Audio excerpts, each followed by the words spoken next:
আজকের মাহফিলের প্রধান মেহমানের আগমন, লিল্লাহে তাকবীর। আব্দুল খালেক শরীয়তপুরী সাহেবের আগমন, আমার ছোট ভাইয়ের আগমন। অনেক ওয়াজ করছে এক সময়, তখন দুই ভাই ওয়াজ করতাম একসঙ্গে, আবার শুয়ে শুয়ে গল্প করতাম। আল্লাহ তাকে অনেক উপরে নিয়ে গেছে। আল্লাহ আরো সম্মান দান করুক, জোরে করে আমিন। তো ইতালি গ্রামে বয়ান শেষ হয়ে যে বললো না যে একসাথে শুয়েছিলাম, তো শো অবস্থায় আমি তখন বলতেছিলাম, মিয়া ভাই আচ্ছা বক্তা হম কেমন করে বড় বক্তা? তখন এই বুদ্ধিটা আমাকে কেউ দেয় না, একমাত্র এই কাহালুর সন্তান আমাকে দিয়েছিল। আজকে আমি প্রকাশ করতেছি। সে আমাকে বলেছিল, ভাই ছোট ভাই তোমার ওয়াজ আমি শুনলাম, শুনে আমি বুঝতে পারলাম তোমার একটা টান আছে, এটা কলজাত লাগে। এখন আপনাদের মাঝে আজকের মাহফিলের প্রধান আকর্ষণ, প্রধান বক্তা, প্রধান মেহমান আমার অনেক ছোট, আমাকে দেখে দেখে ওয়াজ শুরু করছিল। তো যাই হোক, আজকের মাহফিলে তো বড় আমার ছোট ভাই আলহাজ আব্দুল খালেক শরীয়তপুরী সাহেবকে।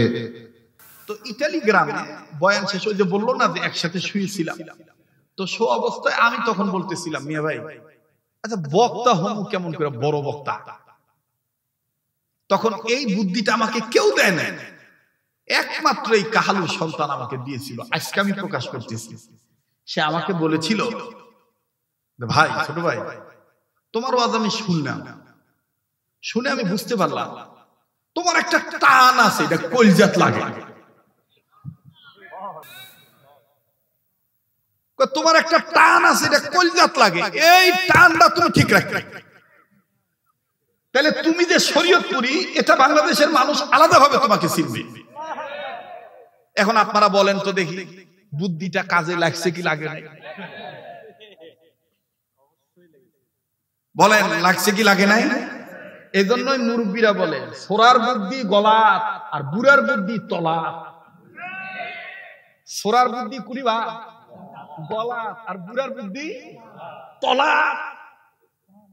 মুরব্বীদের একটা অভিজ্ঞতা আলাদা, ঠিক না? মাশাআল্লাহ, আমাদের মুফতি মাওলানা বুজরুল রশিদ সাহেব, উনি তো একাধিকবার মরহুম মাওলানা দেলোয়ার হোসেন সাইদি রহমাতুল্লাহ আলাইহি এক প্যান্ডেলে বয়ান করছে। এবং আমার পরে আজকের মাহফিলের প্রধান বক্তা হযরত মাওলানা আব্দুল খালেক শরীয়তপুরী, তিনি আসতেছেন, এসেছেন প্রায়। সমস্ত আলেম ওলামাকে অন্তরের অন্তঃস্থল থেকে আমি শুভেচ্ছা জ্ঞাপন করছি। এই মুহূর্তে আমার সামনে যারা বসে আছেন, কঠিন গরম। আচ্ছা, আজকে যদি আল্লাহ তাআলা ওয়াবতাবু ইলাইহি ওয়াসিলা, এই আয়াতের ওসিলায় যদি আল্লাহ ঘোষণা করে যে সিরাত মাহফিলে এসে কোরআন হাদিসের আলোচনা শুনতে গিয়া যাদের শরীরটা ঘেমে গেল, আমি আল্লাহ ওই ঘামওয়ালা শরীরের জন্য জাহান্নামকে হারাম করে দিলাম। এ কথা শোনার পরে অনেকে সুবহানাল্লাহ বলেননি, মনে করছেন এত সহজ, শরীর ঘামলি জাহান্নাম হারাম হবে। আমরা জান্নাত পাওয়াকে কঠিন মনে করি, কিন্তু আল্লাহ তাআলা আমাদের জন্য জান্নাত পাওয়াকে সহজ করে দিয়েছেন। জোরে করে সুবহানাল্লাহ। কত সহজ দেখছেন। আল্লাহ কোরআনে বলেন, ফাদখুলি ফি ইবাদি ওয়াদখুলি জান্নাতি। আপনারা কোন জায়গায় বসে আছেন? এটা কিসের বাগান? আমের বাগান? জোরে কোন কিসের বাগান? আমের বাগান। যতক্ষণ পর্যন্ত কোরআন হাদিসের আলোচনা চলবে, ততক্ষণ পর্যন্ত এই বাগান আমের বাগান থাকবে না, এই বাগান হবে রিয়াজুল জান্নাহ, বেহেশতের টুকরা। আর বেহেশতের টুকরার ভিতরে আল্লাহ যাদেরকে বসার তৌফিক দিয়েছেন, তারা জান্নাতে যাবেন না তো কে যাবে? জান্নাত আমাদের জন্য কঠিন না। আল্লাহ যদি একটা ওসিলা করে, যা জোগাড় পাড়ার মাহফিলে ওয়াজ শুনতে গিয়ে তোদের শরীর ঘেমে গেছে, এই ঘামওয়ালা দেহের জন্য, শরীরের জন্য আমি জাহান্নামের আগুনকে হারাম করে দিলাম। তাহলে আজকে ঘেমে যাওয়া ভালো না খারাপ? আল্লাহ কবুল করুক, ধরে কর আমিন। আমার সামনে যারা বসে আছেন, সম্মানিত মা বোনেরা, পর্দার অন্তরালে বসে বসে যারা আলোচনা শুনতেছেন, সকলকেই অন্তরের অন্তঃস্থল থেকে শুভেচ্ছা জ্ঞাপন করে এই মুহূর্তে আর একবার জানতে চাচ্ছি, আপনারা সকলে কেমন আছেন? আলহামদুলিল্লাহ রাব্বিল আলামিন। সকলেই বলেন রব্বানা লাকাল হামদ হামদান কাসীরান তাইয়িবান মুবারাকান ফীহি। আমরা প্রশংসা করলাম কার? কেন করলাম? আল্লাহর প্রশংসা করার কারণ হলো ওয়ামান ইয়াবতাগি গায়রাল ইসলাম দীনান ফালাই ইউকবালা মিনহু। আল্লাহ কোরআনে বলেছেন, ইসলাম ছাড়া অন্য কোন জীবন ব্যবস্থা, ধর্ম কেউ যদি গ্রহণ করে কখনোই তা কবুল করা হবে না। আপনাদের জোগাড় পাড়াতে আসতে গিয়া হিন্দু পাড়া ভিতর দিয়ে আসা লাগবে, ঠিক কিনা বলেন? কথা বলেন। যে আয়াতে কারিমা তেলাওয়াত করলাম, এই আয়াতের মাধ্যমে আল্লাহ বলেছেন, ইসলাম ছাড়া অন্য কোন ধর্ম কেউ যদি গ্রহণ করে লা ইউকবালা মিনহু, কখনোই তা কবুল করা হবে না। ইন্না দীনা ইনদাল্লাহিল ইসলাম। আল্লাহর কাছে একমাত্র মনোনীত জীবন বিধানের নাম কি? আরো জোরে বলেন, নাম কি? তাহলে ইসলাম ছাড়া পৃথিবীতে যত ধর্ম আছে সমস্ত ধর্ম আসল না ভুয়া? আরো জোরে বলেন, জোরসে বলেন, আরো জোরে। এই ভুয়া শব্দটা বলতে পারবেন না। একটাই ধর্ম, আমাইয়াবতাগি গায়রাল ইসলাম দীনান ফালা ইউকবালা মিনহু। আল্লাহ বলেছেন কবুলই করা হবে না। আল্লাহ দয়া করে রহম করে সেই মুসলমানের ঘরে আমাদেরকে কবুল করেছেন। এই জন্য প্রশংসা করবো কার? আল্লাহর প্রশংসা করার আর একটা কারণ হলো নিদানে আখেরাতে তরাইতে পুলসিরাতে কান্ডারি হইয়া নবী পার করিবেন সেই তরণী। সবাই বলেন নবী মোর পরশমণি, নবী মোর সোনার খনি, নবী নাম ভাবে যে জন সেই তো দোজাহানের ধনী। মাশাআল্লাহ, এমন একজন নবী আমরা পাইছি যেই নবীর সিরাত সম্পর্কে আজকে আলোচনা শুনতে আইছেন। সিরাত মানে তার জীবনী।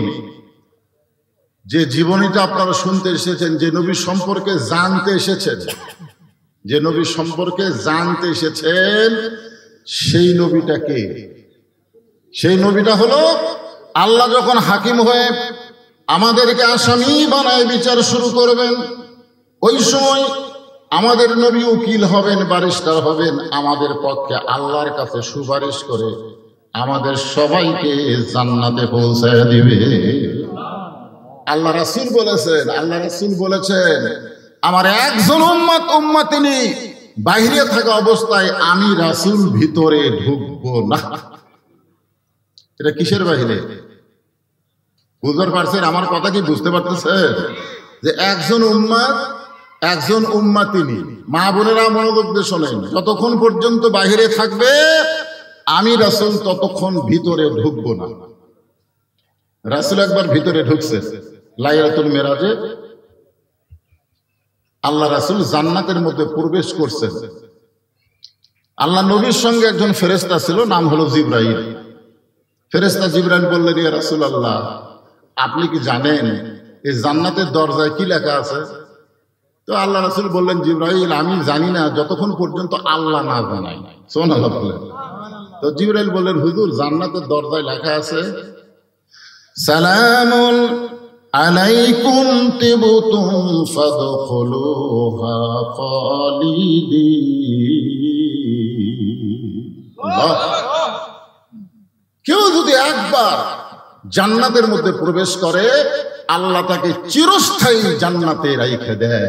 সুবহানাল্লাহ বলেন। ফাদখুলুহা মানে কি? কেউ যদি একবার প্রবেশ করে, খালিদিন মানে চিরস্থায়ী। এখন হয়তো আপনারা বলবেন, হুজুর, আদম আলাইহিস সালামকে আল্লাহ জান্নাতের মধ্যে রাখছিলেন কিন্তু আবার জান্নাত থেকে বের করে দিয়েছেন। আপনার কথা অনুযায়ী জান্নাতের মধ্যে ঢুকলে তো আর বাড়ার লাগবে না। এটা কি আমার কথা না আল্লাহর কথা? জোরে কার কথা? ফাদখুলুহা খালিদিন। যদি আপনারা কেউ প্রশ্ন করেন যে আদম আলাইহিস সালামকে তো আল্লাহ জান্নাতে রাখছিল, তাহলে জান্নাত থেকে বাইর করে দিল কেন? আপনারা বলেন তো, আমাদের নবী লাইলাতুল মিরাজে যে জান্নাতে ঢুকছিলেন, আদম আলাইহিস সালামকে তৈরি করে আল্লাহ কি সেই জান্নাতে রাখছিলেন? কথা কয় না। আমার জামাই শেষে একটা কথা বললো না, যে আলেম ওলামার সঙ্গে কোথায় থাকবো? আলেম ওলামা যেখানে আমরা আছি, জাহেলের সাথে জান্নাতেও থাকার মতো নয়। এখন আপনারা বলেন, আমাদের নবী লাইলাতুল মিরাজে যে জান্নাতের মধ্যে ঢুকছিল সেই জান্নাত, আর আদম আলাইহিস সালামকে তৈরি করে আল্লাহ যে জান্নাতে রাখছিল সেই জান্নাত কি একই জান্নাত? কেমনে বুঝলেন? কারণ আদম নবীকে আল্লাহ যে জান্নাতে রাখছিলেন, সে জান্নাতকে একটা গাছ আল্লাহ রোপণ করে রাখছিলেন। সে গাছের নাম কি বলেন না কেন? কি নাম? একটা গন্ধ মেরে লাগিয়া আল্লাহ বানাইছে দুনিয়া, এরকম একটা গান আপনারা শুনেননি? আল্লাহ বলেছেন, ওয়ালা তাকরাবা হাযিহি শাজারাতা ফাতাকুনা মিনাজ জালিমিন। আদম, ওই গাছের কাছে যাও না, ওই গাছের কাছে গেলে জালেমদের অন্তর্ভুক্ত হয়ে যাবে। আপনারা বলেন তো, আদম আলাইহিস সালামকে আল্লাহ জান্নাত দিয়েছিলেন ইবাদতের আগে না ইবাদতের পরে? কথা বলা লাগবে, ইবাদতের আগে না পরে? আগে। এই জন্য জান্নাতের মধ্যে ইবাদত দিচ্ছে যে সব গাছের ফল খাও, ওই গাছের কাছে যায় না। এটাই একটা হুকুম। ইবাদত মানে আল্লাহর হুকুম। ইবাদত মানে খালি নামাজ পড়া, রোজা করা, হজ করা, যাকাত দেওয়া, এইগুলো শুধু ইবাদত না। ইবাদত হচ্ছে আল্লাহর হুকুম। আল্লাহ যেটা করতে বলেছেন সেটা করতে হবে, যেটা নিষেধ করেছেন সেটা করা যাবে না। ধরে কোন ঠিক কিনা? হ্যাঁ, ইবাদত মানে আল্লাহর কি হুকুম। আল্লাহর হুকুম নামাজ পড়া লাগবে, সবসময় বলে চলবে। কথা কয়, আল্লাহর হুকুম কি? নামাজ আদায় করো। তো সবসময় নামাজ পড়লে কি সওয়াব হবে? সূর্য যখন উদয় হচ্ছে তখন নামাজ পড়া যাবে? দ্বীপ্রহরে নামাজ পড়া যাবে? সূর্য অস্ত যাচ্ছে নামাজ পড়া যাবে? রোজা রাখো, সবসময় রোজা রাখা যাবে? আপনি যদি মনে করেন আল্লাহ রোজা রাখবার কইছে, আমি ঈদের দিনেও রোজা রাখবো না। মানে আল্লাহর হুকুম, আল্লাহর হুকুমটাই হলো ইবাদত। এখন আল্লাহ বলেছেন ওই গাছের কাছে যাইও না, ওই গাছের কাছে গেলি জালেম হয়ে যাবে। আদম আলাইহিস সালাম ওই ইবাদতটাও করবার পারেনি, গাছের কাছে গেছে। তো এই জন্য আল্লাহ তাআলা তাকে দুনিয়াতে পাঠালেন। ওই গন্ধম খাওয়ার কারণে আল্লাহ তাকে দুনিয়াতে পাঠালেন, আর ঘোষণা করে দিলেন, আর দুনিয়াও মাযরাতুল আখিরা। দুনিয়া হচ্ছে আখিরাতের একটা আবাদযোগ্য জায়গা, আর দুনিয়াও সিজনুল মুমিনিন। দুনিয়া হচ্ছে মুমিনদের জন্য জেলখানা। জোরে কার কথা ঠিক কিনা? জেলখানার কয়েদি যেমন ইচ্ছা অনুযায়ী চলতে পারে না, জেলের নিয়ম অনুযায়ী চলতে হয়। দুনিয়াতে যারা মুসলমান হবে তারা নিজের ইচ্ছা অনুযায়ী চলতে পারবে না, আল্লাহর হুকুম নবীর তরিকা মোতাবেক চলা লাগবে। জোরে কোন কথা ঠিক কিনা? এই জন্য তো মুমিনদের জন্য জেলখানা। জেলখানা মানে কি? আর সালাতু খায়রুম মিনান নাম শোনার পরে মুমিন ঘুম পাড়বি? এই কথা কন না কেন? ঘুম পাড়বে? আর সালাতু খায়রুম মিনান নাম শোনার পরেও যে ঘুম পাড়ে সে মুমিন না। কারণ সে জেলারের নিয়ম মানতেছে না। জেলার মানে আল্লাহ হুকুম করেছে ফজরে আযান হওয়ার সঙ্গে সঙ্গে ঘুম ত্যাগ করো। ঘুম হইতে নামাজ অতি উত্তম। আপনি যখনই নামাজ পড়তে যাচ্ছেন তখনই ফেরেশতারা বলতেছে, আল্লাহ কি মজার ঘুম। সারা রাতের মধ্যে ফজরে আযানের সময় ঘুমের মজাই আলাদা। আর সেই ঘুম বাদ দিয়ে তোমার ডাক মুয়াজ্জিনের আযান শুনে সে মসজিদে যায়। আল্লাহ বলে, ফেরেশতা এরা দুনিয়াতে হলো জেলখানা, দুনিয়া থেকে বিদায় নেওয়ার সঙ্গে সঙ্গে এদের জন্য তাকায় আছে জান্নাত। জোরে বলেন সুবহানাল্লাহ। ফেরেশতা জিবরাইল বললেন, এ রাসূলুল্লাহ, আপনি যদি চান, যদি জান্নাত থেকে বের না হন, তাহলে আল্লাহ আপনাকে জান্নাত থেকে বের করে দিবার পারবে না। বের করে দিবার পারবে? লিমা তাকুলু মা লা তাফআলুন। আল্লাহ যা বলে আল্লাহ তাই করে। আল্লাহ বলেছেন ফাদখুলুহা খালিদিন, কেউ যদি একবার জান্নাতে প্রবেশ করে সে চিরস্থায়ীভাবে জান্নাতে থাকবে। আপনি যদি বের না হন আল্লাহ আপনাকে বের করে দিবে না। খামাখা আপনি দুনিয়াতে কেন যাবেন? যে বছর রাসূল মেরাজ করেছেন সেই বছর রাসূলের জীবনে 3টা কষ্ট গেছে। কয়টা? 1 নম্বর কষ্ট হলো চাচা আবু তালেব মারা গেছে।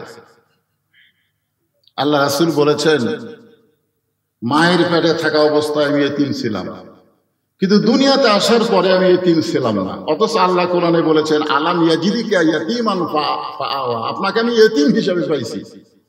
আর নবী বলতেছেন, মায়ের পেটে থাকা অবস্থায় আমি এতিম ছিলাম, কিন্তু দুনিয়াতে আসার পরে আমি এতিম ছিলাম না। সাহাবারা বললেন, হুজুর কেমনে এতিম ছিলাম না? রাসূল বললেন, ভাগ্যগুণ এমন একটা চাচা পাইছি, যেই চাচা আমাকে এমন আদর দিয়া, দয়া দিয়া, মহব্বত দিয়া লালন পালন করেছে, আমার যে বাবা নাই এটা আমি কখনো বুঝতেই পারিনি। সুবহানাল্লাহ, জোরে বলেন। তাহলে আবু তালেব রাসূলকে কেমন লালন পালন করেছেন?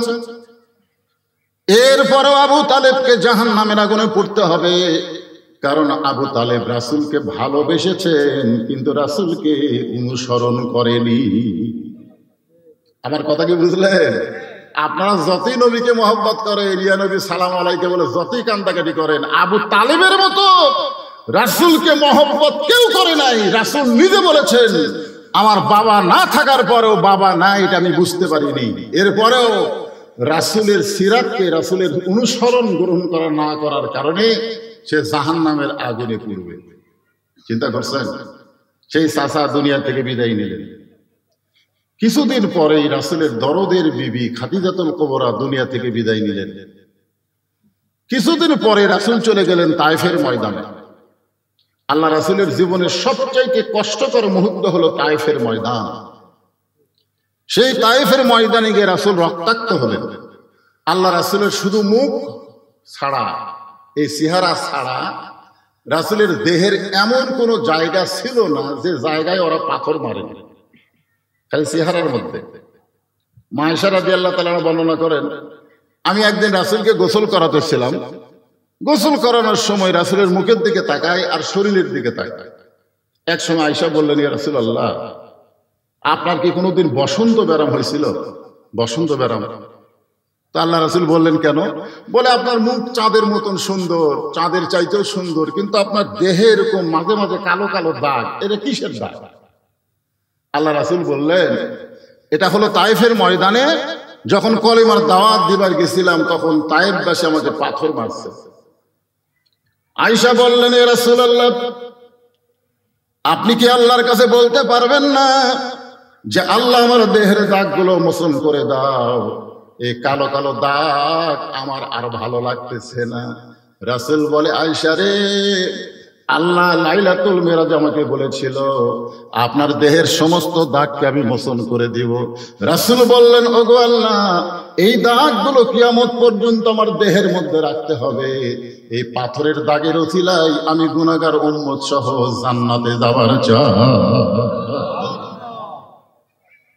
সঙ্গে সঙ্গে আয়েশা দোয়া করলেন, আল্লাহ, বিশ্ব নবী কলেমার দাওয়াত দিতে গিয়ে যদি পাথরের আঘাত খায়, যারা নবীর উম্মত হবে তারা কোনোদিন বাতিলের সঙ্গে আপোষ করবে না, দরকার হলে নবীর মতো তারাও আঘাত প্রাপ্ত হবে। আজকে নবীয়ানা কাম করে কত বছর? 40 বছর। পাঞ্জাবি খুলতো, পাঞ্জাবি খুলে দেখে তেল তেলা, তো তেল তেলা গাও দাগ নাই। নবীয়ানা কাম করো, নবী পিটন খায়। একমাত্র সুলাইমান আর আদম নবী ছাড়া সমস্ত নবী বাতিলের দ্বারা আঘাত প্রাপ্ত হয়েছে। প্রত্যেকটা নবীকে বাতিলের আঘাত করছে। আজকে যারা বলে আমরা নবীর কাম করি, কিন্তু বাতিল তাদের কিছুই বলে না, বুঝবেন এটা নবীর কাম না, এটা তলে তলে শয়তানের সঙ্গে আঘাত করার কাম। ধরে কাম কথা ঠিক কিনা বুঝতে হবে। জিবরাইল বললেন, ইয়া রাসূলুল্লাহ, কত কষ্ট আপনার দুনিয়ায়। চাচা মারা গেল, দরদের বিবি খাদিজা মারা গেল, তায়েফের ময়দানে রক্তাক্ত হলেন, আপনি জান্নাতের মধ্যে ঢুকছেন লাইলাতুল মিরাজে, আর বের হন না, আর ওই খামাখা দুনিয়াতে আপনি যান না। সঙ্গে সঙ্গে নবী এত রাগ করলেন, চিৎকার দিয়ে বললেন, জিবরাইল, যেই কথা একবার বলেছো এই কথা তুমি আর দ্বিতীয়বার বলতে পারবা না। সুবহানাল্লাহ বলেন। আপনারা বলেন তো, জিবরাইল কি নবীর পক্ষে বলতেছে না বিপক্ষে বলতেছে? কথা কয় না, পক্ষে না বিপক্ষে? পক্ষে বলতেছে। অথচ নবী রাগ করে বললেন, জিবরাইল, যেই কথা একবার বলেছো এ কথা আর দ্বিতীয়বার বলো না। আমি নবী আমার জন্য না, আমি নবী হলাম আমার উম্মতের জন্যে। হযরত বেলাল বললেন, ইয়া রাসূলুল্লাহ, আমরা যখন দুনিয়া থেকে কবরে যাব তখন মুনকির নাকির আমাদেরকে 3টা প্রশ্ন করবে। আপনি যখন কবরে যাবেন তখন আপনাকে কয়টা প্রশ্ন করবে? আমি কি উত্তর দিছি? তো না দেখি 3টা কে গেল?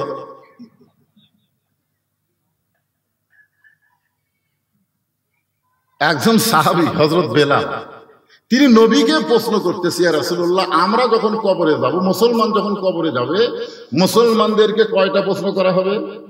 3টা প্রশ্ন করা হবে। কিন্তু আপনি যখন কবরে যাবেন তখন আপনাকে কয়টা করা হবে? আল্লাহ রাসূল বললেন, হযরত বেলাল, তোমার কি মনে হয়? তো বেলাল বলতে, যে হুজুর, আমার মনে হয় আপনাকে 2টা প্রশ্ন করবে। তো আল্লাহ রাসূল বললেন, কি কি 2টা করবে? বলে, মান রব্বুকা ওমা দীনুকা, এই 2টা প্রশ্ন আপনাকে করবে, কিন্তু ওমান নাবিউকা, এই প্রশ্ন আপনাকে করবে না, কারণ আপনি নিজেই নবী, খালি নবী, সাইদুল আম্বিয়া, সাইদুল মুরসালিন। তখন আল্লাহ রাসূল কানলেন, খুব কানলেন। তো সাহাবীরা বললেন, হুজুর, আপনি কেন কানতেছেন? নবী বললেন, দেখো, তোমাদের ভাগ্য কত ভালো, তোমাদের নবী আছে, আর আমার ভাগ্য কত খারাপ, আমার কোনো নবী নাই। তোমাদের ভাগ্য এত ভালো, তোমাদের উকিল আছে, ব্যারিস্টার আছে, আল্লাহ হাকিমের কাছে তোমাদের ওকালতি করে, তোমাদের সুপারিশ করে জান্নাতে নিয়ে যাবে। আর আমার ভাগ্য এত খারাপ, আমার কোনো নবী না। সব সাহাবীরা কান্দার বলে, হুজুর, আপনি তো নবী, আপনার আমার নবী কে? রাসূল একটা মারাত্মক কথা বললেন সিরাতে রাসূলের দিনে, সিরাত সম্মেলনের দিনে। শোনেন, আল্লাহ রাসূল বললেন, যারা মৃত্যুবরণ করবে তারা কবরে গেলে তাদেরকে মুনকির নাকির 3টা প্রশ্ন করবে, আর যে মৃত্যুবরণ করবে না তাকে কোনো প্রশ্ন করা হবে না। এ কথার দ্বারা রাসূল বুঝালেন, আমাদের নবী মরা নবী না, আমাদের নবী হলেন হায়াতুন নবী। জোরে বলেন কথা ঠিক কিনা? খালি সিরাত শুনলে হবে না, নবী সম্পর্কে একটু জানা লাগবে। না জানলে মানবেন কেমনে? আল্লাহ রাসূল দুনিয়া থেকে বিদায় নেওয়ার পরে নবী দুনিয়া থেকে মরার কথা তার জীবনে কেউ বলেন না। নবী মরে গেছেন এ কথা যেন কোনোদিনও বলেন না। বলবেন ইন্তেকাল করছে, বিদায় নিয়েছে। নবীর শান বুঝতে হবে, মর্যাদা বুঝতে হবে। জোরে কোন ঠিক কিনা? আপনি নবী না বুঝলে আল্লাহ কি বুঝবে? আল্লাহরে বুঝতে গেলে তো নবী আগে বোঝা লাগবে, নবীটা কে। তো আল্লাহ রাসূল দুনিয়া থেকে যখন বিদায় নিলেন তখন কতগুলো মহিলা উম্মাহাতুল মুমিনিন 6 লক্ষ হাদিসের হাফেজা মা আয়েশার সাথে দেখা করলেন। নবী যখন দুনিয়া থেকে বিদায় নিলেন তখন কতগুলো মহিলা, এই মায়েরা যারা পর্দার অন্তরে আছেন মনোযোগ দিয়ে শোনেন, কতগুলো মহিলা এসে মা আয়েশার কাছে সাক্ষাৎ করলেন। মহিলারা বলতেছেন, মা, আমরা নবী সম্পর্কে আপনার কাছে জানতে চাই। আপনারা বলেন তো, মেয়েরা কি নবীর কাছে আসতে পারতেন? মেয়েরা পর্দা বোঝেন আপনারা? পর্দা বোঝে? আজকাল তো মুরিদের বউ পীরের কাছে যায়, ওই পীর বাবার কাছে মুরিদ যায়, মুরিদের বউ যায়, বাবার কাছে ফয়েজ যায়। অথচ ইয়াসার রাদিয়াল্লাহু ইসলাম গ্রহণ করার পরে তিনি যখন বাড়িতে গেলেন, বাড়িতে যাওয়ার পরে তার বিবি সুমাইয়া বললেন, ওগো স্বামী, আপনার চেহারার মধ্যে নূর জ্বলতেছে, আলো জ্বলতেছে, কারণ কি? ইয়াসার বললেন, আমি ঈমান গ্রহণ করছি, ঈমানের নূর আমার চেহারার মধ্যে আল্লাহ প্রকাশ করে দিয়েছে। বিবি সুমাইয়া বলতেছে, তাহলে আমিও ঈমান গ্রহণ করব। ইয়াসার রাদিয়াল্লাহু দৌড়ে এসে রাসূলকে বললেন, নবী গো, আমি তো ঈমান গ্রহণ করছি, আমার বউটাও ঈমান গ্রহণ করতে চায়, আমি কি আমার বউ আপনার কাছে নিয়ে আসবো? তখন আল্লাহ রাসূল বললেন, বাল্লিগু আন্নী ওয়ালাউ আয়া, তুমি যে ঈমান গ্রহণ করেছো সেই ঈমানের দাওয়াত তোমার বউয়ের কাছে দাও, তোমার বউকে আমার কাছে আনা লাগবে না। নবীর কাছে ইয়াসারের বউ আসলে নবীর কিছু হতো না, কিন্তু এইটা বর্তমান ভণ্ডবীর দলিল নিত। যদি সাহাবীর বউ নবীর কাছে আসতে পারে, তাহলে মুরিদের বউ আমার কাছে আসতে পারবে না কেন? জোরে কোন কথা ঠিক কিনা? কারণ লাকাদ কানা লাকুম ফি রাসূলিল্লাহি উসওয়াতুন হাসানা। যদি সফলতা অর্জন করতে চাও, নবীর আদর্শকে গ্রহণ করতে হবে। নবীর বিবি ছাড়া নবী অন্য কোনো মহিলার সঙ্গে পর্দাহীন ভাবে দেখা করে নাই। জোরে কোন সুবহানাল্লাহ। এখন মেয়েরা বলতেছে, মা আল্লাহ নবী সম্পর্কে আমরা একটু জানতে চাই। আয়েশা বললেন, মেয়েরা তোমরা নবী সম্পর্কে আমার কাছে জানতে আইছো, এখন আমি তোমাদের সামনে বলতেছি, তোমরা নবী সম্পর্কে শুনবে না আমার স্বামী সম্পর্কে শুনবে? একটু মনোযোগ দিবে। তোমরা নবী সম্পর্কে জানবে না আমার স্বামী সম্পর্কে শুনবে? তো মেয়েরা বলতেছে, মা আল্লাহর নবীও যিনি, উনি তো আপনার স্বামী। আয়েশা বলতেছে, 6 বছর বয়সে নবীর সঙ্গে আমার বিয়ে হয়েছে। একটু মনোযোগ দিয়ে শোনেন, কয় বছর?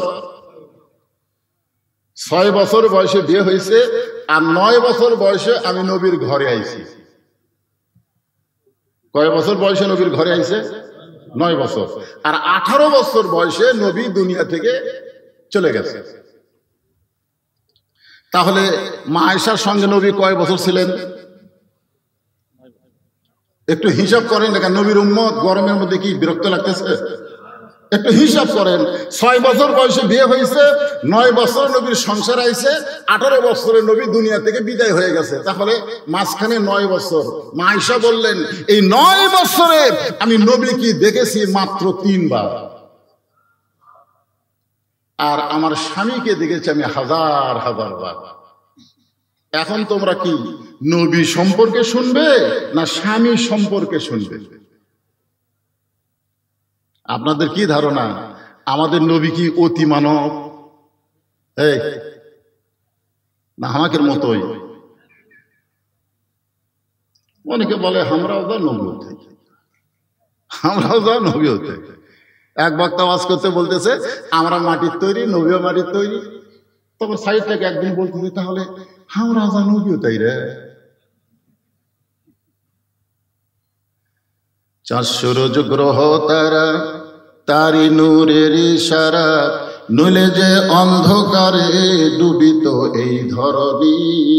সবাই বলেন নবী মোর পরশমণি, নবী মোর সোনার খনি, নবী নাম ভাবে যেজন সেই তো দোজাহানের ধনী।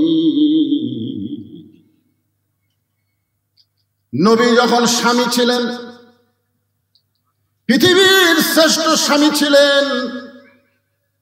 আমরা যতই স্বামী হই না কেন, আমার নবীর মতো ভালো স্বামী পৃথিবীর কেউ হতে পারে নাই। আল্লাহর নবী যখন নবী ছিলেন, পৃথিবীর শ্রেষ্ঠ নবী ছিলেন। নবী যখন বদরের জিহাদে যাচ্ছেন, পৃথিবীর শ্রেষ্ঠ সেনাপতি। আল্লাহ নবী যখন না খেয়েছিলেন, নবীর মতন না খেয়ে কেউ থাকে নাই। ক্ষুধার জ্বালায় নবী পেটে পাথর বাঁধছেন। আল্লাহ নবী যখন অত্যাচার সহ্য করেছেন, নবীর মতন অত্যাচার সহ্য কেউ করে নাই। আমার আল্লাহর নবী যখন নানা হয়েছেন, নবীর মতন শ্রেষ্ঠ নানা এই দুনিয়াতে কেউ হবার পারে নাই। আবার নবী যখন শ্বশুর হয়েছেন, ওসমান রাদিয়াল্লাহু বলেন, দুনিয়ার কে কেমন শ্বশুর পাইছে জানি না, কিন্তু আমি এমন একজন শ্বশুর পাইছি, তার মতন ভালো শ্বশুর এই দুনিয়াতে আর কারো নাই। ধরে কেন সুবহানাল্লাহ। আপনি যেই দিকে যাবেন সেই দিকে আমাদের নবী শ্রেষ্ঠ। যার কারণে আল্লাহ বললেন, ওগো রাসূল, মা আতাকুমুর রাসূলু ফাখুযুহু ওয়া মা নাহাকুম আনহু ফান্তাহু। আপনি যেইটা করবেন সেইটাই করা আপনার উম্মতের জন্য ফরজ হয়ে যাবে, আর আপনি যেইটা নিষেধ করবেন সেইটা তাদের জন্য হারাম হয়ে যাবে। এই মনোযোগ দিয়ে শোনেন, নবী যা করেছেন সেটা আমাদের জন্য করা কি ফরজ? জোরে কোন করা কি? মা আতাকুমুর রাসূলু ফাখুযুহু, ফাখুযুহু মানে তোমরা সেটা গ্রহণ করো। ওয়া মা নাহাকুম আনহু ফান্তাহু, নবী যেটা নিষেধ করেছে সেটা তোমরা বর্জন করো। নবী শুধু কলেমার দাওয়াত দেয় নাই, নবী এক সময় গভীর রাত্রে মক্কা ছেড়ে মদিনায় হিজরত করেছে। জোরে কোন কথা ঠিক কিনা ভাইজান? হিজরত করেছে। আহারে, মদিনায় হিজরত করার পরে সর্বপ্রথম নবী, যারা উমরা করেছেন, হজ করেছেন, তারা জানেন, প্রথম একটা মসজিদ নবী নির্মাণ করলেন। প্রথম যে মসজিদকে বলা হয় মসজিদে কুবা। নাম কি? মসজিদে কুবা। আল্লাহ রাসূল বলেছেন, আমার নির্মিত প্রথম মসজিদে কেউ যদি 2 রাকাত নামাজ আদায় করে, আল্লাহ এত খুশি হয় তার আমল নামায় একটা ওমরা হজের সওয়াব দিয়ে দেয়। সুবহানাল্লাহ, জোরে কোন না কেন? আরে আপনি করতে পারবেন তো? একটু জোরে মহব্বতে সুবহানাল্লাহ কোন। আপনাকে আল্লাহ হয়তো হজ করার সুযোগ না দিলে ওমরা করার তৌফিক দিয়ে দিবে। সুবহানাল্লাহ বলেন। এই মসজিদে কুবা নবী নির্মাণ করলেন। নির্মাণ করার কারণ হলো নবুয়তের 10ম বৎসরে মেরাজ হয়েছে। সেই মেরাজে আল্লাহ তাআলা নবীকে 5 ওয়াক্ত নামাজ দিয়েছে। নবী নামাজ নিয়ে মক্কায় চলে আসলেন। 5 ওয়াক্ত নামাজ পাওয়ার পরে নবী 3 বছর মক্কায় থাকলেন। গোপনে গোপনে নবী সাহাবীদের নিয়ে নামাজ পড়েন। আর কোরআন শরীফের মধ্যে আল্লাহ বলেছেন, আকিমুস সালাত, নামাজ কায়েম করো। গভীর রাত্রে নবী বললেন, আল্লাহ, কোরআনে যত জায়গায় তুমি নামাজের কথা বলেছো, প্রত্যেক জায়গায় বলেছো নামাজ কায়েম করো, কিন্তু নামাজ কায়েম তো মক্কায় করা যায় না। নামাজ কায়েম করতে গেলে আযান দেওয়া লাগবে। আযান দেওয়ার পরে সবাই চলে আসবে, একজন ইমাম হবে, মুয়াজ্জিন আকামত দেবে, তারপরে নামাজ কায়েম হবে। কিন্তু আল্লাহর নবী, নামাজ কায়েমের কথা আপনি বারবার বলতেছেন আল্লাহ, কিন্তু আমি তো নামাজ কায়েম করতে পারি না। তাহলে এরকম চোরের মতন নামাজ পড়লে কি হবে? আল্লাহ বলতেছেন, আপনি যেভাবে নামাজ আদায় করতেছেন মক্কায়, এটার নাম হলো ইকরাউস সালাত, নামাজ পড়া।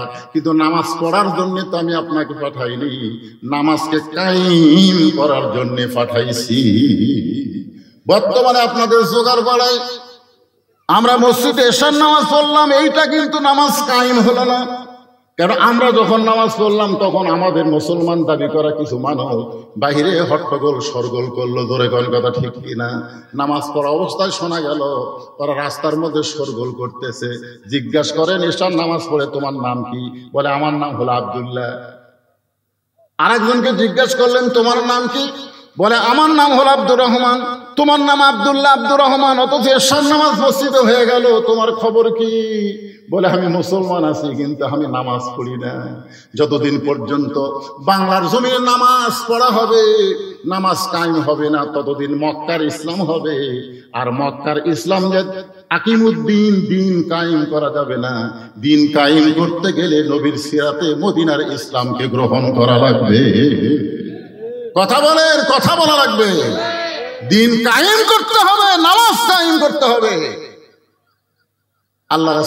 আল্লাহ বললেন, ইয়া রাসূলুল্লাহ, আপনি আফসোস করেন না, একদিন আপনি ঠিকই নামাজ কায়েমের পরিবেশ পাবেন। আর সেই পরিবেশের প্রথম মসজিদের নাম হলো মসজিদে কুবা। ধরে করে সুবহানাল্লাহ। আপনি বলেন, মসজিদ ছাড়া নামাজ কায়েম করা যাবে? এই যে আপনারা মসজিদ বানাইছেন এত সুন্দর করে, টাইস ফাইস দিয়ে কি সুন্দর করে মসজিদ বানালেন, এই মসজিদ বানাচ্ছেন কি নামাজ পড়ার জন্য না কায়েম করার জন্য? এই কথা বলেন, পড়ার জন্য না কায়েম করার জন্য? আল্লাহ রাসূল বললেন, আজকে মসজিদে কুবায় নামাজের জামাত হবে, নামাজ কায়েম হবে। ইসলামে প্রথম যেই নামাজটা জামাতের সঙ্গে পড়া হয়েছে, সেই নামাজের নাম হলো যোহরের নামাজ, আজান দিয়া। এর আগে নামাজ পড়া হয়েছে, কিন্তু নামাজ কায়েম হয় নাই।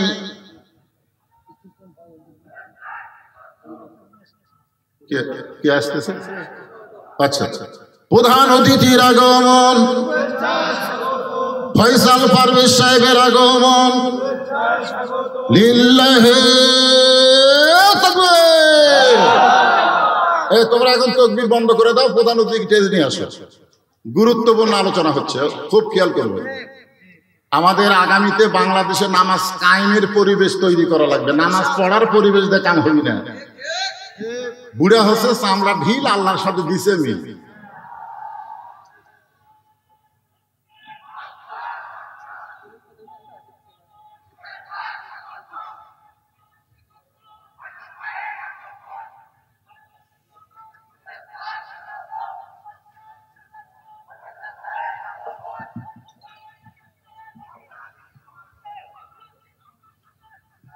এটা দুনিয়াবি স্লোগান। ফয়সাল সাহেব এগিয়ে চলো, আমরা আছি তোমার সাথে, এটা বলা যাবে না, বলতে হবে আল্লাহ আছে তোমার সাথে। ধরে কার কথা ঠিক কিনা?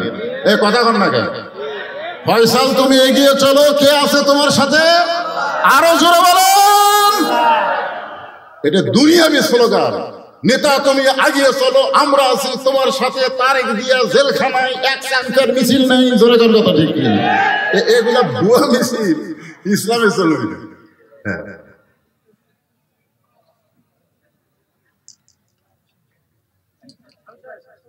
হ্যাঁ বসেন, প্রধান অতিথি বসতে। আমি যে কথাটা বলতেছি কি বলবো? বলবো? হ্যাঁ, মনোযোগ দেওয়া লাগবে। এখনকার কথাগুলো মনোযোগ না দিলে। মা আয়েশা কি বলতেছেন? আমি 9 বছরের নবীকে দেখছি মাত্র কয়বার? কয়বার? মাত্র। আর স্বামী হিসাবে দেখছি কতবার? এই কথার কোনোই গুরুত্ব দিলেন না। স্বামীকে দেখছি হাজার হাজার বার, আর নবী হিসাবে 9 বছরে দেখছি মাত্র 3 বার। এখানে আপনাদের বুঝাবার যাচ্ছি, যিনি নবী তিনি স্বামী, কিন্তু নবীর রূপ আলাদা, স্বামীর রূপ আলাদা, নানার রূপ আলাদা, আবার পিটন খাওয়ার সাইজ আলাদা, পিটন দেওয়ার সাইজ আলাদা। ধরে কোন কথা ঠিক কিনা? মানে একই নবীর মধ্যে বহু রূপ। সেই জিনিসটা বুঝাইতে গিয়া প্রথম যেই নামাজ কায়েম হয়েছে আজান দিয়া, সেই নামাজের নাম হলো জোহরের নামাজ। ধরে বলেন কোন নামাজ? সর্বপ্রথম যিনি জামাত কায়েমের জন্য আজান দিয়েছে, সেই মুয়াজ্জিনের নাম হলো হযরত বেলাল ইবনে রেবাব। আল্লাহ রাসূল বলেছেন, ও বেলাল তুমি আমার কাছে আসো। বেলাল যখন নবীর কাছে আসলেন, নবী বেলালের কপালে একটা চুমা দিয়ে বললেন, বেলাল তুমি কি জানো হাসরের ময়দানে তোমার মাথা আমার মাথার উপরে থাকবে? বেলাল ছোট বাচ্চার মতন কান্না শুরু করলেন, ইয়া রাসূলুল্লাহ আপনি হলেন বিশ্ব নবী, আপনার মাথার উপর আমার মাথা কেমনে থাকবে? আল্লাহ রাসূল বললেন, বেলাল শুধু তুমি নও, কিয়ামত পর্যন্ত যারা মসজিদে মুয়াজ্জিনি করবে, এই মুয়াজ্জিনের মাথাটা ইমামের মাথার চাইতে আল্লাহ উপরে রাখবে। এখন আপনারা বলেন তো, মুয়াজ্জিনের দাম কম না বেশি? সর্বপ্রথম এই মুয়াজ্জিন হযরত বেলাল। আবু বকর বলেছিল, ইয়া রাসূলুল্লাহ আমি মুয়াজ্জিন হবার চাই। উমর ফারুক বলেছিল, ইয়া রাসূলুল্লাহ আমি মুয়াজ্জিন হবার চাই। ওসমান বলেছিল, আমি মুয়াজ্জিন হবার চাই। কারণ এত বড় দামি ফজিলত কেউ হাতছাড়া করবার চায় না। রাসূল বলে, সাহাবীরা রে, আযানের মালিক যে আল্লাহ, আরশ থেকে সে আল্লাহ মুয়াজ্জিন নিযুক্ত করে দিয়েছে। আমি নবী আযানের মালিক না, আযানের মালিককে সে আল্লাহ মুয়াজ্জিনকে নিযুক্ত করে দিয়েছে। সেই মুয়াজ্জিন হলেন হযরত বেলাল।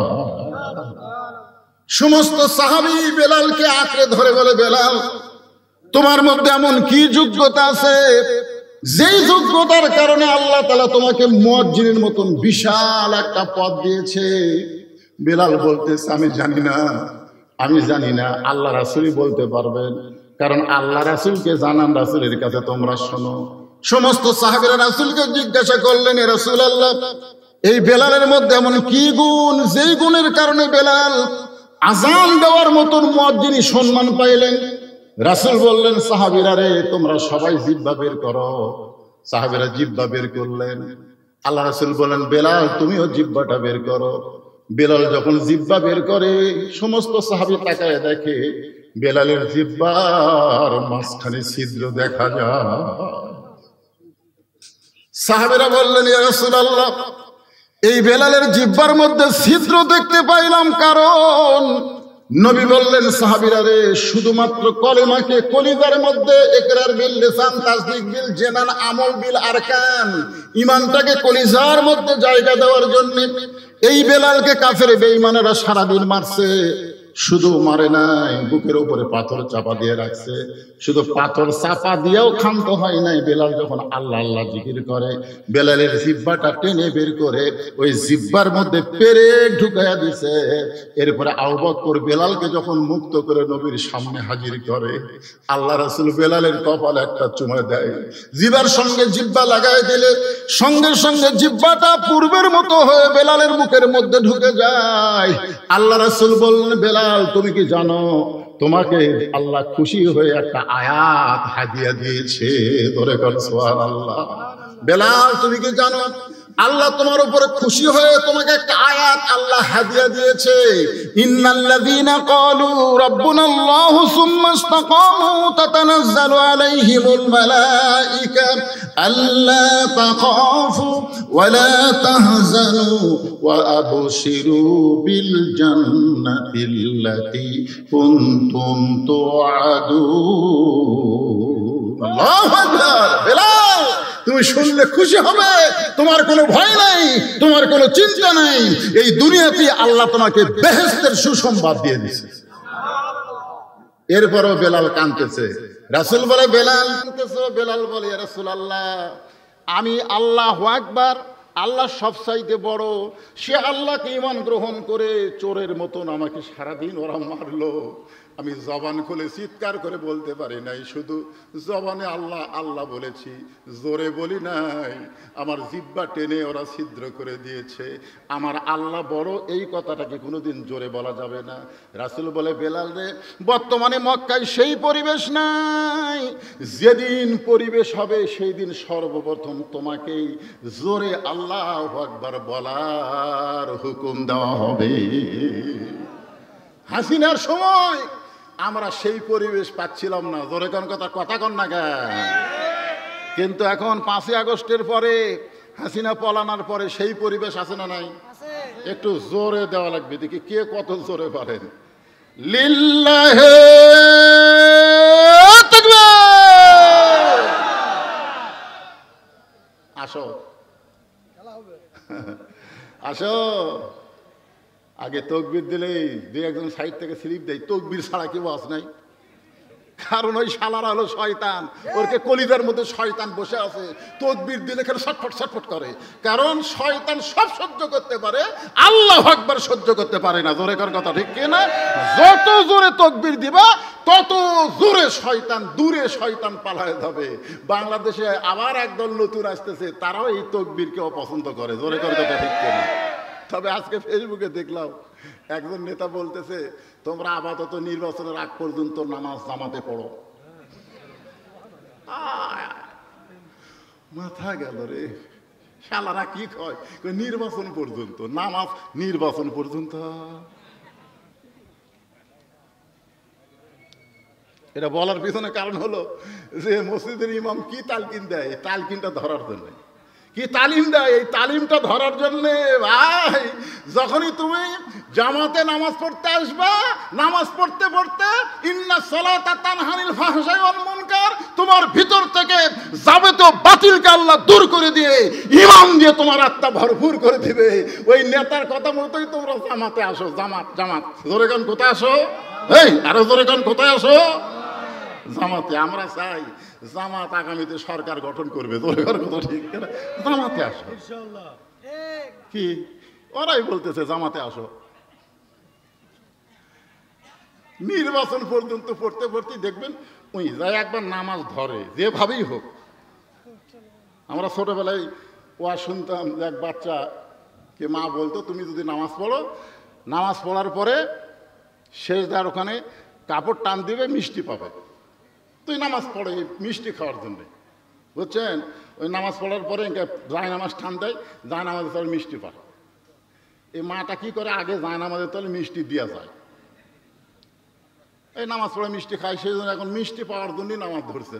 কিন্তু একদিন মা মানুষ তো মনে নাই, নামাজ পড়ে যায় নামাজ তুলে দেখে মিষ্টি। মাও তো খালি হায় হায় হায়, আজ তো মিষ্টি দেয়নি।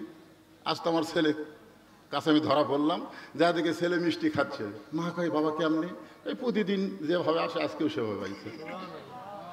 আমরাও বলতে দিই তোমরা ধরার জন্যে আসো। কি ধরার জন্যে? জামাত ধরার জন্য আসো, আস্তে আস্তে আল্লাহ পরিবর্তন করে দিবে। পারকে পারে না? আল্লাহ বলেছেন ফালিয়াবুদু রাব্বা হাযাল বাইত আল্লাযী আত'আমাহুম মিন জু'ইন ওয়া আমানাহুম মিন খাওফ। ওয়াজ তো কিছু করা লাগবে, তাকে এখনই কথা বলবেন, আমি বলতে থাকি নাকি? আচ্ছা ঠিক আছে, সবাই একটু জিকির করেন লা ইলাহা ইল্লাল্লাহ, লা ইলাহা ইল্লাল্লাহ, লা ইলাহা ইল্লাল্লাহ, লা ইলাহা ইল্লাল্লাহ, লা ইলাহা ইল্লাল্লাহ। সেটাই বললাম তো, অসুবিধা নেই, বলে দাও না, চলে যাবেন, অসুবিধা নেই, মানুষ কিছু মনে করবে না, মনে করবে না।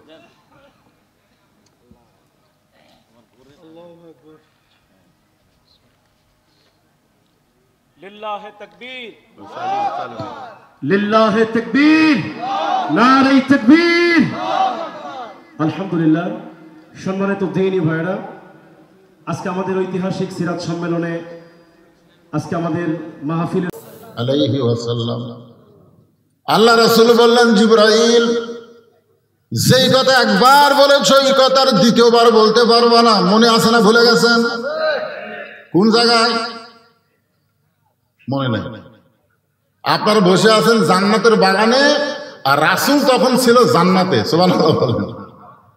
আমি আপনাদের বলতেছি এই কারণে যে রাসূল জান্নাতের মধ্যে গিয়া ফেরেশতা জিবরাইল নবীর পক্ষে কথা বলতেছেন, যদি খামাখা দুনিয়াতে গিয়ে আপনার লাভ কি? এই বছরে আপনার চাচা দুনিয়া থেকে বিদায় নিল, আপনার দরদের বিবি খাদিজা বিদায় নিল, এমনকি তাইফের ময়দানে আপনি রক্তাক্ত হলেন। আল্লাহ তাআলা আপনাকে জান্নাত দেখার তৌফিক দিলেন, জান্নাতে প্রবেশ করলে সে যদি বের না হয় আল্লাহ তাকে বের করে দিবেন। জিবরাইল নবীর পক্ষে কথা বলতেছেন, আর নবী রাগ করে বললেন, যে কথা একবার বলেছো এ কথার দ্বিতীয়বার বলো না, কারণ আমি নবী আমার জন্য না, আমি নবী হলাম আমার উম্মতের জন্য। ধরে কারণ সুবহানাল্লাহ।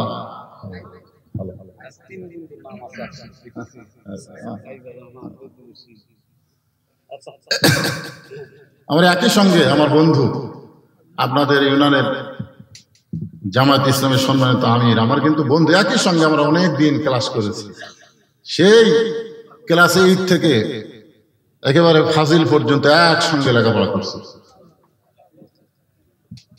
আইজুর রহমান চলে গেল, সেও আমার ক্লাসমেট। আইব আলী, তাই বলতেছে আজকে 3 বন্ধুর নাম দেখলাম এক জায়গায়, মাশাআল্লাহ।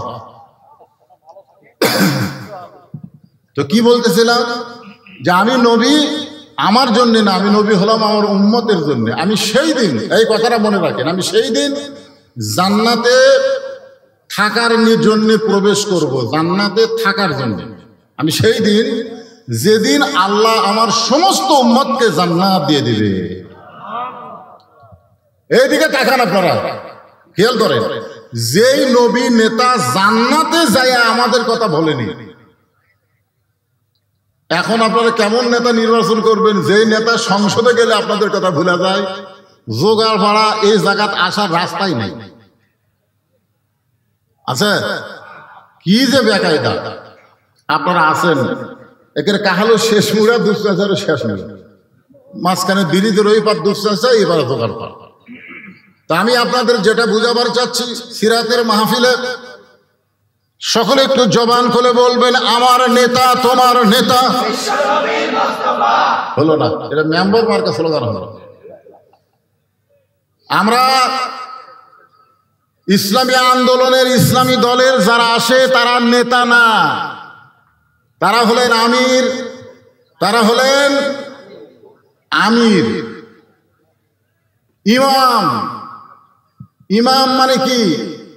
খেয়াল করেন, ইমাম মানে কি? কতক্ষণ পর্যন্ত আপনার যে এশার নামাজ পড়লেন, এশার নামাজ ফরজ কয় রাকাত? জোরে বলেন, ফরজ কয় রাকাত? ইমাম সাহেব যদি 3 রাকাতে বসে, আপনারা কি ইমামকে ধরে থাকবেন না? আল্লাহ আকবার লোকমা দেবেন। তো দুনিয়ার সমস্ত যারা ইমাম হবে তার রাসূলের তরিকা মোতাবেক ইমাম হওয়া লাগবে। তোর কোন কথা ঠিক কিনা? নিজেই ইচ্ছা মতো ইমামতি করতে গেলে আমাদের গ্রহণ করা ছাড়া উপায়। এই জন্য সকলে একটু আমার সঙ্গে বলেন, উপায় নাই রে, উপায় নাই রে, উপায় নাই নবী বিনে অন্য কোন নেতা নাই। আমার নেতা তোমার নেতা আলহামদুলিল্লাহ। যতটুকু বললাম বক্তা এবং শ্রোতা সকলকে আল্লাহ আমল করার তৌফিক দান করুক।